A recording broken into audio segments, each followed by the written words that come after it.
Hello students, তোমরা কেমন আছো? আশা করি সবাই ভালো আছো। আমি তন্ময়দা, আর তোমরা দেখছো তন্ময়দার পাঠশালা।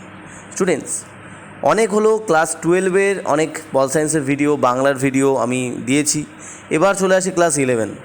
ক্লাস 11-এর যে ফার্স্ট সেমিস্টারের পল সায়েন্সের আজকে একটা মডেল সেট সলভ করব, এবং এই মডেল সেটটি সাতরার যে সহায়িকা বই রয়েছে, টেক্সট বই রয়েছে, টেক্সট বইয়ের পেছনে যে মডেল সেটগুলো রয়েছে, যেগুলোর অ্যান্সার দেওয়া নেই, সেগুলোকে আজকে আমরা সলভ করব। তো এই বইটি সলভ করতে গিয়ে, বইয়ের এই কোশ্চেনগুলো সলভ করতে গিয়ে 2-1টা অপশন আমরা ভুল পেয়েছি, যেগুলো আমি তোমাদেরকে কারেকশন করে দেবো। অনেকের কনফিউশন তৈরি হয়েছে যারা এই মডেল সেটগুলো কমপ্লিট করছো। ঠিক আছে, এরকম 4টা সেট রয়েছে। আজকে ফার্স্ট সেটটা করছি, পরের 3 দিন আমি অন্য সেটগুলোকে সলভ করে দেবো। যদি ভিডিওটি ভালো লাগে তাহলে অবশ্যই লাইক, কমেন্ট, শেয়ার এবং সাবস্ক্রাইব করে দিও এবং আমাদের পাশে থেকো। আচ্ছা, 40 নম্বরের এই কোশ্চেনটি হবে। ঠিক আছে, আশা করি এই 4-5টা সেট যদি করা যায় তোমাদের কিন্তু মোটামুটি কমন চলে আসবে। কমন বলতে কি, এমসিকিউতে জানোই কমন সেরকম হয় না, এটা তোমাদের চর্চা হয়ে যাবে। তো ফার্স্ট কোশ্চেনটা, রাষ্ট্রবিজ্ঞান রাষ্ট্রের উদ্ভব, ক্রমবিকাশ এবং ভবিষ্যৎ প্রকৃতি নিয়ে পর্যালোচনা করে। উক্তিটি কার? রাইট অ্যান্সার হয়ে যাবে কি? গার্নারের। কার হয়ে যাবে? গার্নারের। ঠিক আছে। আচ্ছা, এই প্রত্যেকটা টপিক কিন্তু সলভ করানো হয়েছিল এই বইটার থেকে, এছাড়া ছায়ার বইটার থেকে সলভ করানো কিন্তু হয়েছিল আমাদের স্টুডেন্টদেরকে। যদি কেউ অ্যাডমিশন হতে চাও সেকেন্ড সেমিস্টারের জন্য, তারা কিন্তু আমার সঙ্গে যোগাযোগ করতে পারো। আমার ফোন নাম্বার হলো 7908988045। ঠিক আছে, আমার সেকেন্ড সেমিস্টারের ব্যাচ কিন্তু তৈরি আছে। ঠিক আছে, পূজার পর থেকে আমরা স্টার্ট করে দেবো। ঠিক আছে, নেক্সট কোশ্চেন, রাষ্ট্রবিজ্ঞানকে বিজ্ঞান হিসাবে কে দেখেছেন? অ্যান্সার হয়ে যাবে কে? পোলক। এগুলা হলো মানে এই যে কোশ্চেনগুলো, এগুলো জাস্ট তোমাদের পড়তে লাগবে, মানে এখানে বোঝার কিছু নেই, কে কী বলেছে সেটা মনে রাখতে লাগবে। ঠিক আছে, এরকম কয়টা কোশ্চেন থাকবে। 3 নম্বর, ড্যাশ হলেন আইনগত সার্বভৌমিকতার জনক? তাহলে কে? John Locke. নেক্সট, এই যে স্তম্ভটা রয়েছে, এই স্তম্ভটার রাইট অ্যান্সার হয়ে যাবে হলো এ নাম্বারটা। ঠিক আছে, কে কী বলেছে সেটা তোমরা একটু দেখে নিবা। এটা নিয়ে বিস্তারিত কিছু বললাম না, কারণ এটা জাস্ট কে কী বলেছে, ব্যাস, এটার মধ্যে বোঝার কিছু নেই। রাষ্ট্রের মস্তিষ্ক স্বরূপ, রাষ্ট্রের মস্তিষ্ক কে? রাষ্ট্রের মাথা কে? দেখো, একটা রাষ্ট্রের জন্য তো অবশ্যই জনসমষ্টি দরকার, লোক ছাড়া রাষ্ট্র চলবে কীভাবে? মানুষের টাকায় তো সরকার চলে। নির্দিষ্ট ভূখণ্ড দরকার, জায়গা না থাকলে কোথায় রাষ্ট্রটা গঠিত হবে? আমাকে একটা প্রশ্নের উত্তর দাও, কমেন্ট বক্সে তোমরা জানাও, অবশ্যই তোমরা জানাবা। পৃথিবীর সবথেকে ছোটোতম দেশ কোনটা? পৃথিবীর সবথেকে ছোটো দেশ কোনটা? কমেন্ট বক্সে জানাও। ঠিক আছে, আচ্ছা, তাহলে রাষ্ট্রের মস্তিষ্ক মানে যে পরিচালনা করে, কে পরিচালনা করে? সরকার। তাহলে জনসমষ্টি মানে বুঝলাম, ভূখণ্ড মানে বুঝলাম, সার্বভৌমত্ব মানে কোনো একটা দেশ তার নিজের ডিসিশন সে নিজেই নিবে, এটাকে বলে সার্বভৌমত্ব। যেমন ভারতবর্ষের অভ্যন্তরীণ এবং বাহিক্য বিষয় সেটা ভারতবর্ষই ঠিক করবে, বাইরের কেউ ঠিক করবে না, এটাকে বলবো আমরা সার্বভৌমত্ব। বা পশ্চিমবঙ্গ ইন্ডিয়া বা ভারতের কাছে কি, সে তার পশ্চিমবঙ্গের কিন্তু নিজস্ব কোনো সার্বভৌমত্ব নেই, ভারতের নিজস্ব সার্বভৌমত্ব রয়েছে। সার্বভৌমত্ব মানে পশ্চিমবঙ্গ সে হয়তো অন্য কোনো দেশের সঙ্গে ডিল করতে পারবে না, ঠিক আছে, বা অন্য কোনো দেশের সঙ্গে যুদ্ধ করতে পারবে না, কারণ পশ্চিমবঙ্গ একটা রাজ্য, কোনো রাষ্ট্র নয়। সার্বভৌমত্ব বলতে আমরা এটাকেই বুঝি যে কোনো একটা দেশ তার নিজের ডিসিশন সে নিজেই নিতে পারবে, ঠিক আছে, অন্য কোনো দেশের দ্বারা প্রভাবিত হবে না। বা একটা দেশের ভেতরে থাকা অঙ্গরাজ্য সে তার দেশকে ডিঙিয়ে, ঠিক আছে, সে কোনো ডিসিশন নিতে পারবে না, কারণ সে দেশের অংশ, তাকে দেশের সঙ্গে সহমত হয়েই সেই কাজটা করতে লাগবে। যাই হোক, নেক্সট 6 নম্বর, সার্বভৌমত্বের ধারণা হলো আধুনিক রাষ্ট্রের মূল ভিত্তি, কে বলেছে? 6 নম্বরের অ্যান্সার হয়ে যাবে হলো রুশো। কী হয়ে যাবে? রুশো। নেক্সট 7 নম্বর, দেখো কী বলছে, রাষ্ট্র সম্পর্কে বিভিন্ন মতামতকে ক্রমান্বয়ে সাজাও। ঠিক আছে, হেগেল রাষ্ট্রকে পৃথিবীতে ঈশ্বরের পদচারণা বলে বর্ণনা করেছে। বোদার মতে রাষ্ট্র হলো পরিবার ও তার ধন সম্পত্তির এমন একটি মিলন সংগঠন যা যুক্তি ও চরম ক্ষমতার দ্বারা নিয়ন্ত্রিত হয়। জন স্টুয়ার্ট মিল রাষ্ট্রকে প্রয়োজনীয় অথচ ক্ষতিকর বলে মনে করেছে। মার্কস রাষ্ট্রকে দেখিয়েছেন শ্রেণী শোষণের যন্ত্র বা হাতিয়ার হিসাবে। তাহলে বলছে ক্রমানুসারে, মানে কে আগে পরে বলেছে, ঠিক আছে, ক্রম অনুসারে সাজাও। তো দেখো এই রকমের যে কোশ্চেনগুলো, আমি এই রকমের কোশ্চেন সম্পূর্ণ বিরোধী। কে আগে বলছে কে পরে বলছে, মানে কেমন যেন কোশ্চেনটা প্যাটার্নটা, মানে আমার এটা পার্সোনাল অপিনিয়ন। মানে এগুলোর মধ্যেও ক্রম, সে না হয় বাংলার মধ্যে একটা আমরা ক্রম দিতে পারি, ঠিক আছে, কোন ঘটনাটা আগে হয়েছে বা ইতিহাসের মধ্যে, কিন্তু কে আগে বলেছে একটু মনে রাখা একটু সত্যিকারেরই একটু কিন্তু কঠিন ব্যাপার আমার মনে হয়, ঠিক আছে। 8 নম্বর, নেক্সট ড্যাশ, রাষ্ট্র ও সরকারকে অভিন্ন অর্থে অর্থে ব্যাখ্যা করেছেন কে? ম্যাকিয়াভেলি, ঠিক আছে। নেক্সট, এই কোশ্চেনগুলো লজিক্যাল কোশ্চেন, এই কোশ্চেনগুলো করে একটু মজা। পশ্চিমবঙ্গ ভারতের একটি অঙ্গরাজ্য মাত্র, একদম ঠিক। পশ্চিমবঙ্গে জনসমষ্টি আছে, এটাও ঠিক। পশ্চিমবঙ্গের নির্দিষ্ট ভূখণ্ড নেই, তাহলে এটা ভুল। পশ্চিমবঙ্গের একটি সরকার থাকলেও সার্বভৌমিকতা নেই, একদম ঠিক। পশ্চিমবঙ্গের নির্দিষ্ট সরকার রয়েছে কিন্তু তার সার্বভৌমিকতা নেই। সার্বভৌমিকতা বলতে আমি একটু আগেই বললাম যে পশ্চিমবঙ্গের সরকার সে যে কোনো ডিসিশন থেকে ইন্ডিয়ান গভর্নমেন্টের কাছে থেকে কিন্তু সেটা মানে রাষ্ট্রপতির কাছে বা রাজ্যপালের কাছে কিন্তু তাকে সেটা পেশ করতে লাগবে, যে কোনো আইন হোক, প্রত্যেকটা জিনিস, ঠিক আছে। সে কিন্তু কোনো দেশের সঙ্গে চুক্তি যুদ্ধ স্থাপন করতে পারবে না, ঠিক আছে। কারণ ভারতের দ্বারা বা ভারতের একটা অঙ্গরাজ্য, ভারতের একটা পার্ট, বুঝতে পারলে ব্যাপারটা। আর আমাদের ভারতবর্ষ একটা যুক্ত রাষ্ট্রীয় শাসন কাঠামো। আচ্ছা, তাহলে এখানে আমরা বলতে পারি যে ক খ, ঠিক আছে, ঠিক, ঠিক আছে। গ ভুল, আবার ঘ ঠিক, ঠিক আছে। তাহলে কি হয়ে যাবে এখানে? এটার অ্যান্সার হয়ে যাবে এটা। এই জায়গাটা কিন্তু অপশানটা ভুল দিয়েছে, এটা হবে সত্য। এই অপশানটা ভুল দিয়েছে, রাইট অ্যান্সার হয়ে যাবে এটা। ক্লিয়ার? নেক্সট, নাগরিকতা সম্পর্কে প্রথম ধারণা গড়ে তুলেছে কোন দেশ? সবাই জানো, গ্রিসের যে পলিসগুলো রয়েছে সেগুলো। 11 নম্বর, গুরুতর অপরাধের কারণে রাষ্ট্র আইন অনুসারে মৃত্যুদণ্ড দিতে পারে। কাকে দিতে পারে? নাগরিককে দিতে পারে, ঠিক আছে, গুরুতর অপরাধের কারণে। আচ্ছা, কূটনীতিবিদকে দিতে পারবে না, কারণ অন্য দেশের, ঠিক আছে। বিদেশিকে মৃত্যুদণ্ডের ব্যাপারে কিছুটা বিতর্ক রয়েছে, ঠিক আছে। যদি সে আতঙ্কবাদী হয় তাহলে অবশ্যই সেটা বিদেশিকে মৃত্যুদণ্ড দিতে পারে, ঠিক আছে। যাই হোক, নেক্সট, ব্রিটিশ শাসনাধীনে ভারতীয়রা ব্রিটিশদের কাছে বিবেচিত হতো কী হিসাবে? বিবেচিত হতো? নাগরিক হিসাবে তো নয়, প্রজা হিসাবেও নয়, যেহেতু তারা রাজা ছিল না। তাহলে কী হবে? দাসবাসী হিসাবে। তাহলে এই লজিকগুলো কিন্তু কাজে লাগাতে হবে। সর্বশেষ 1955 খ্রিস্টাব্দে নাগরিকত্ব আইন সংশোধন করা হয়েছে কত সালে? খুব ইম্পর্টেন্ট কোশ্চেন, কি 2019 সালে। নেক্সট চলে আসো 14 নম্বর কোশ্চেন। নাগরিক হলো রাষ্ট্রের পূর্ণ সদস্যপদ লাভ, ঠিক আছে।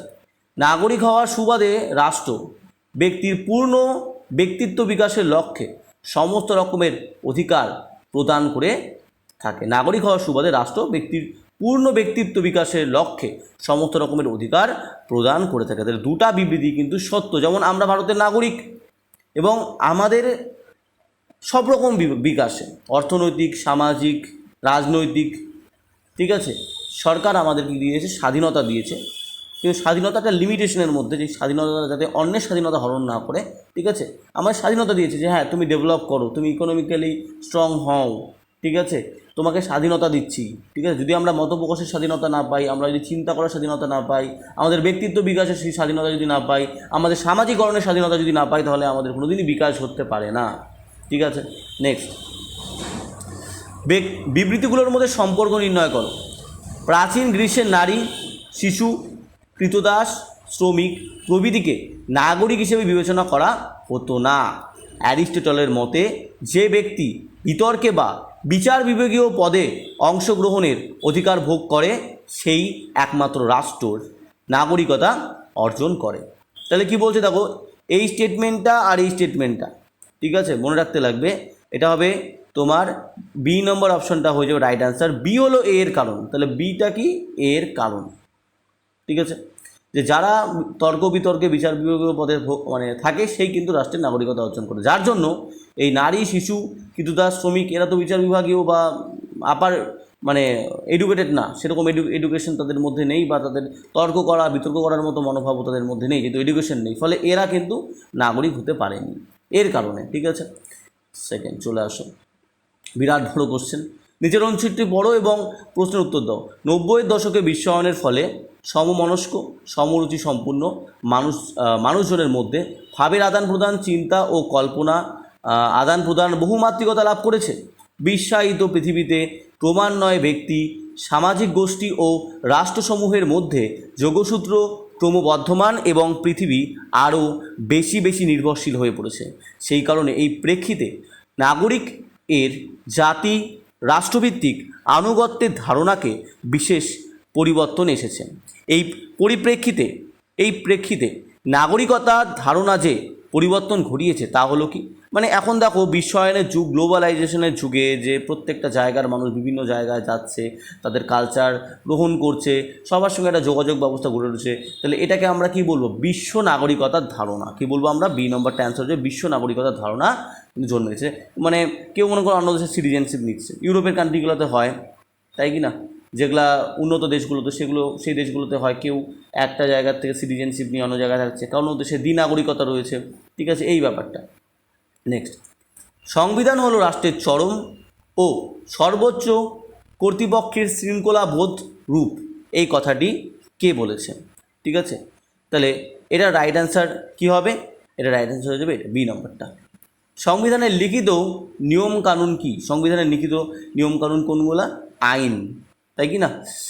লিখিত সংবিধান যেটা লেখা, যেমন ভারতের সংবিধান কি লিখিত, কি স্থায়ী, তাই না? সহজে চেঞ্জ হয় না, স্থায়ী। ঠিক আছে, নেক্সট আমরা 20 নম্বরে চলে যাব। এই যে 20 নম্বর, পার্লামেন্ট বা আইনসভার সার্বভৌমত্ব ক্ষমতার অধিকারী কি? সুপরিবর্তনীয় সংবিধানে, লিখিত সংবিধানে, দুষ্পরিবর্তনীয় সংবিধানে, কোনটি না? তাহলে কী হবে? দুষ্পরিবর্তনীয় সংবিধান, যে সংবিধানকে সহজে চেঞ্জ করা যায় না। ঠিক আছে, সেটা। নেক্সট, বিবৃতিগুলোর মধ্যে সম্পর্ক নির্ণয় করো। দুষ্পরিবর্তনীয় সংবিধানে সাংবিধানিক আইন ও সাধারণ আইনের মধ্যে পার্থক্য করা হয়ে থাকে। দুষ্পরিবর্তনীয় সংবিধান মার্কিন যুক্তরাষ্ট্রীয় শাসন ব্যবস্থার ক্ষেত্রে অনুপযোগী। বুঝতে পারলে ব্যাপারটা? তাহলে এটা কী হয়ে যাবে? সি নম্বরটা। এ সত্ত্বেও কিন্তু বি ভুল। ঠিক আছে, আচ্ছা, মার্কিন যুক্তরাষ্ট্রের সংবিধানকে চেঞ্জ করা খুবই কঠিন ব্যাপার। মার্কিন যুক্তরাষ্ট্রের সুপ্রিম কোর্ট, ঠিক আছে, সব থেকে মানে পাওয়ারফুল সুপ্রিম কোর্ট, সে চাইলে কোনো আইনকে কিন্তু চেঞ্জ করে দেওয়ার ক্ষমতা রাখে মার্কিন যুক্তরাষ্ট্রের সুপ্রিম কোর্ট। এবং আমাদের ভারতের যে সুপ্রিম কোর্ট যে রয়েছে, সুপ্রিম কোর্ট কোনো একটা পার্লামেন্ট থেকে গৃহীত কোনো আইনকে সে দেখতে পারে যে সেই আইনটা সংবিধান বিরোধী কিনা। যদি বিরোধী হয় সেটাকে ক্যান্সেল করার তার ক্ষমতা নেই, সে সেটাকে কী করতে পারে? যে না, পুনরায় সেটাকে বিচার বিবেচনার জন্য পাঠিয়ে দিতে পারে। ঠিক আছে, 22, বিবৃতি ও কারণ ব্যাখ্যা করুন। সুপরিবর্তনীয় সংবিধান দেশের জরুরি অবস্থার জন্য অত্যন্ত উপযোগী। ঠিক, সুপরিবর্তনীয়, যে সংবিধানকে সহজে চেঞ্জ করা যায়। দেশে একটা মনে করো টেররিস্ট অ্যাটাক হয়ে গেল, বা দেশে একটা ইকোনমিক্যাল ক্রাইসিস হলো, এমন সময় যদি পার্লামেন্টে যদি সংবিধানটা দুষ্পরিবর্তনীয় হয়, তাহলে পার্লামেন্টে যদি এখন ডিবেট করতে বসে, বা পার্লামেন্টের মধ্যে যদি বা আইনসভার মধ্যে যদি কোনো একটা ডিবেট তৈরি হয়ে যায়, এবার আপৎকালীন পরিস্থিতিতে দেশকে সামলাবে নাকি ওই ডিবেটই করতে থাকবে? তো তার জন্য সুপরিবর্তনীয় সংবিধানটা ভালো, যে সুপরিবর্তনীয় সংবিধানে জরুরি অবস্থার জন্য উপযোগী, মানে ফটাফট রিয়াকশন, যখনই কোনো কিছু হচ্ছে ফটাফট রিয়াকশন হচ্ছে। ঠিক আছে, কারণ দেশের আর্থসামাজিক কিংবা রাজনৈতিক ক্ষেত্রে সংকট দেখা দিলে তার মোকাবেলা করার জন্য অনেক ক্ষেত্রে দ্রুত সংবিধান সংশোধন করা প্রয়োজন হয়। সংবিধান অনেক আগের তৈরি, ফলে অনেক সময় কী হয়ে যায়, সে কোনো একটা যুদ্ধ লাগলো, কোনো একটা ইকোনমিক্যাল ক্রাইসিস হলো বা আর্থকুইক হলো, তো এমন সিচুয়েশনে সুপরিবর্তনীয় সংবিধান কী করছে? সঙ্গে সঙ্গে কোনো একটা বিল পাস করে যাচ্ছে, বা সেখানে আমাদের কোনো একটা জায়গার সংবিধান দ্রুত চেঞ্জ হয়ে দেশের সেই বিপদকালীন পরিস্থিতি থেকে উদ্ধার করছে। তাহলে কি বলছে এখানে? এ এবং আর দুটিই ঠিক, আর এর সঠিক ব্যাখ্যা। ঠিক আছে, এটা হয়ে যাবে 22 নম্বরের রাইট অ্যান্সার। সরকারকে একটি, পরের 23 নম্বর কোশ্চেনটা দেখো, সরকারকে একটি সমাজের আকাঙ্ক্ষা পূরণ করতে এবং একটি ন্যায়সঙ্গত সমাজের জন্য যথার্থ পরিবেশ তৈরি করতে সক্ষম করে কি? শাসন বিভাগ। শাসন বিভাগ ঠিক থাকলে একটা সুস্থ ভালো একটা পরিবেশ গঠন হবে। ঠিক আছে, কারণ আইন বিভাগ তো আইন তৈরি করবে, সেটাকে প্রয়োগ করবে কে? শাসন বিভাগ, তাই কি না? এবার যদি সেই কোনো মানুষ যদি তবুও ক্রাইম করে বা ভুলভাল কাজ করে, তাহলে তার বিচার হবে কোথায়? বিচার বিভাগে। আর সংবিধান কি করবে? সংবিধান দেখবে আইন বিভাগ ঠিক আছে, আইন বিভাগ সংবিধান অনুযায়ী চলছে কিনা, শাসন বিভাগ সংবিধান অনুযায়ী চলছে কিনা, বিচার বিভাগ সংবিধান অনুযায়ী চলছে কিনা। তাহলে এটা হলো আমাদের দেশের প্রধান আইন। ঠিক আছে, একদম মেন আইন। এটার উপর বেস করে কিন্তু অন্য সমস্ত আইন তৈরি হচ্ছে, এবং এই সংবিধানের রক্ষাকর্তাকে বিচার বিভাগ। বুঝতে পারলে ব্যাপারটা? তাহলে রাইট অ্যান্সার হয়ে যাবে শাসন বিভাগ, যে আমাদের সমাজকে, আমাদের দেশের প্রত্যেক শহরকে পরিচালনা করে। কে বলেছে কংগ্রেসের দাবি হলো বহিনিয়ন্ত্রণ থেকে মুক্ত একটি সার্বজনীন প্রাপ্তবয়স্ক ভোটাধিকারের ভিত্তিতে নির্বাচিত গণপরিষদ দ্বারা প্রণীত এক সংবিধান। ঠিক আছে, তাহলে এটার অ্যান্সার হয়ে যাবে কি জওহরলাল নেহেরু। নেক্সট 25 নম্বর পড়বো আমরা। সমাজতান্ত্রিক, ধর্মনিরপেক্ষ এবং সংহতি শব্দ বন্ধগুলি যুক্ত হয়েছে কত সালে আর কততম সংবিধান সংশোধনের মাধ্যমে? রাইট অ্যান্সার হয়ে যাবে এ নম্বরটা। ঠিক আছে, আচ্ছা, ভারতের দ্বিকক্ষ বিশিষ্ট আইনসভা ধারণাটি নেওয়া হয়েছে কোন দেশ থেকে? কোন দেশ থেকে? এটা হবে ব্রিটেন থেকে। দ্বিকক্ষ, আমাদের ভারতের আইনসভা দ্বিকক্ষ। ঠিক আছে, আপার হাউস, লোয়ার হাউস, একটা লোকসভা আর একটা হলো কি রাজ্যসভা। কমেন্ট বক্সে জানাও প্রত্যেকটা অঙ্গরাজ্যের আইনসভার নাম কি। ঠিক আছে, মানে প্রত্যেকটা অঙ্গরাজ্যের একটা আইনসভা থাকে, সেই আইনসভার নাম কি?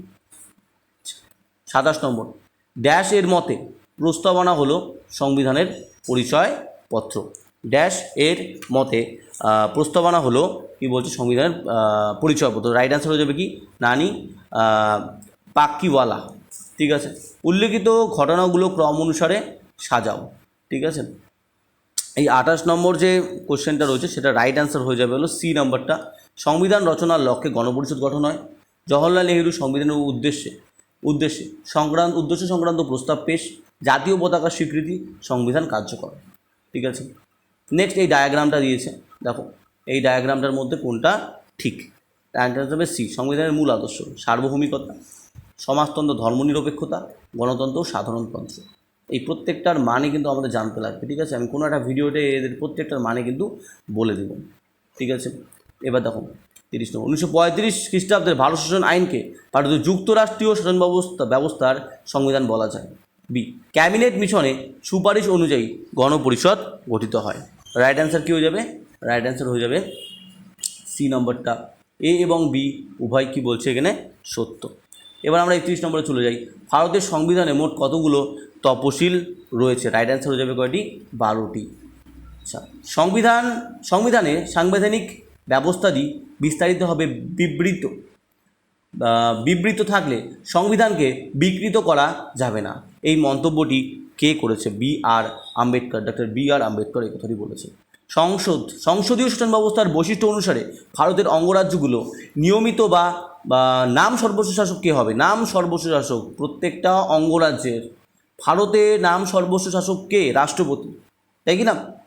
এবং প্রত্যেকটা রাজ্যের নাম সর্বস্ব শাসক কে? রাজ্যপাল, তাই তো। 34 নম্বর, রাষ্ট্র পরিচালনার নির্দেশসমূহ এবং নীতিসমূহকে নৈতিক উপদেশ কে বলেছেন? কী হয়ে যাবে? KC হোয়ার। সংবিধানে ড্যাশ জাতি, ধর্ম, বর্ণ, লিঙ্গ, ধনী নিধন নির্বিশেষে সকলের ভোটদানের অধিকারের কথা বলা হয়েছে।